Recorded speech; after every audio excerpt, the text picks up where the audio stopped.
Welcome into the Stack Shack Sports Show. It is Friday, so you know what that means. It is my locks of the week. We're going to go through, take a look at the lines, take a look at the bets, game lines, money lines, spread, props, everything, and I'm going to give you the locks of the week. Now, my locks are not necessarily everything I bet per week. We'll maybe give a few extra picks that are, a little less of a lock, but we have a couple of bets this week that they're going to hit. I firmly believe that. Obviously, bet at your own risk. But here we go. Let's take a look at the lines. So the first line I want to talk about is Packers-Niners. This line is getting a lot of attention, and a lot of people, you turn on ESPN, you turn on NFL Network, CBS Sports, NBC Sports, etc. You're going to see a lot of people talking about Green Bay potentially winning this game. I think we're overreacting a little bit to Jordan Love. Do I like this line?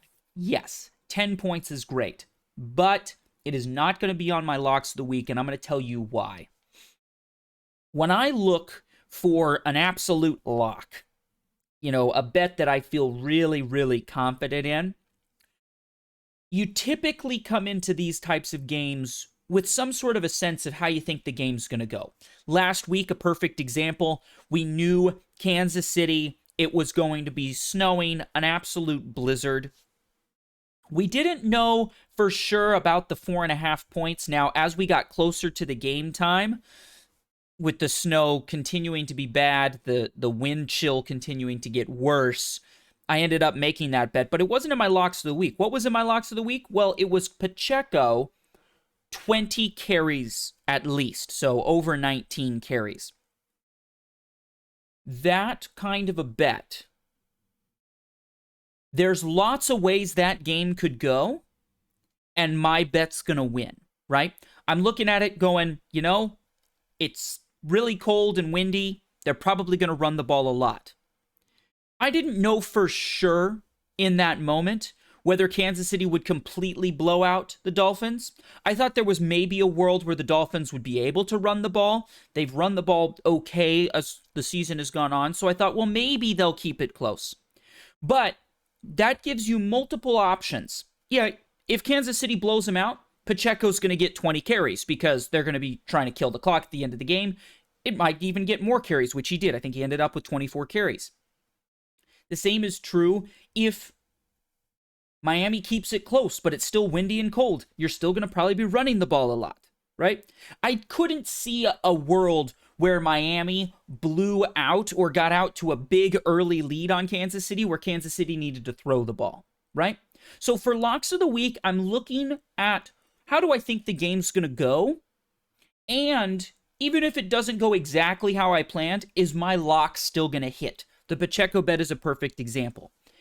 The Green Bay Packers bet at plus 10, I think, is a bad example. And here's why. I can absolutely see a world where Green Bay gets out to a hot start. Jordan Love plays up to how he was playing last week against Dallas. And they keep this game close or they potentially win. They get out to an early lead. San Francisco's got to play from behind, makes it a little tough on them.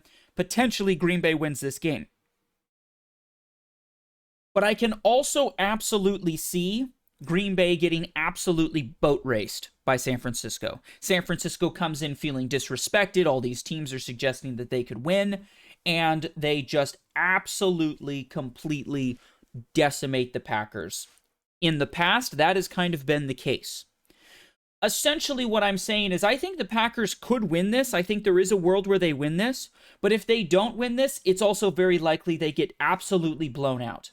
With a plus 10 type number, I'm looking for a team, obviously any team, any Sunday has a chance to win. But in the losing scenario, let's say Green Bay does lose, I don't actually see them losing by 3. I don't see them losing by 7. I see them losing by like 14 or more, or potentially winning. So in that case, I don't like this plus 10 bet. Because if Green Bay loses, I see them losing huge. Otherwise, I see them potentially winning close. Regardless of how the game goes, I have multiple ideas on how this game could go. I could see it going a few different ways. But a lot of those ways don't involve Green Bay winning plus 10. So we're staying away from Green Bay plus 10. But first lock of the week, Buffalo minus 2.5. And here's why. I can see this game ending in a few different ways. Obviously, technically, there's an opportunity for Kansas City to win this game. Sure, it might happen.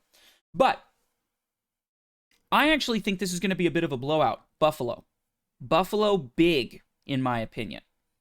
Feel very confident about Buffalo winning fairly large. Their fan base is going to be pumped. It's snowing. It's Buffalo weather. They're out there shoveling snow as we speak. It is going to be a rockin' stadium. I give them some home field advantage there. Josh Allen last week, no turnovers. Huge development. They're running the ball better in the recent weeks. That defense is still playing pretty well. I think they actually blow out Kansas City. But I can also see Patrick Mahomes doing some heroics. And this being a close game that comes down to maybe a last-second field goal by Buffalo to win by 3. I can absolutely see that. Or potentially, Buffalo down by 4, end of the game, drive, score a touchdown, they're up by 3. Again, I see this game going in a few different ways. One is Buffalo just comes out, Kansas City does not have the firepower on offense to keep up, and Buffalo runs away with it. But should Kansas City's defense be able to slow Buffalo down, I still think Buffalo has a very good chance of winning by 3 points. So you see how there's, I think if we're looking at the Packer game, I see 2 scenarios. Either the Packers keep it close and maybe eke out a win, or they lose by a whole bunch. I think Buffalo, in this case, they either blow them out, in that case we win our bet, or it's close and I think Buffalo gets it at the end. We still win our bet. So that's why there's multiple scenarios I can see where I like Buffalo minus 2.5. So that's first bet. Looking at the other numbers, Houston plus 9.5 against Baltimore. I'm tempted by that number, but I'm not going to take that one. Detroit Lions minus 6 versus Tampa Bay. Detroit at home, minus 6 is just a few too many points. If this was similar to last week's Kansas City, where maybe it's, minus 4.5, minus 3.5, lower number like that, I feel better about Detroit. Detroit, though, has let some people hang around, so I don't love this. And I don't like Tampa Bay as an underdog in this game. Detroit could easily blow them out. So that means we've got one spread that we like. Let's take a look at some props. And specifically, we're going to look at the Kansas City-Buffalo game props. Okay?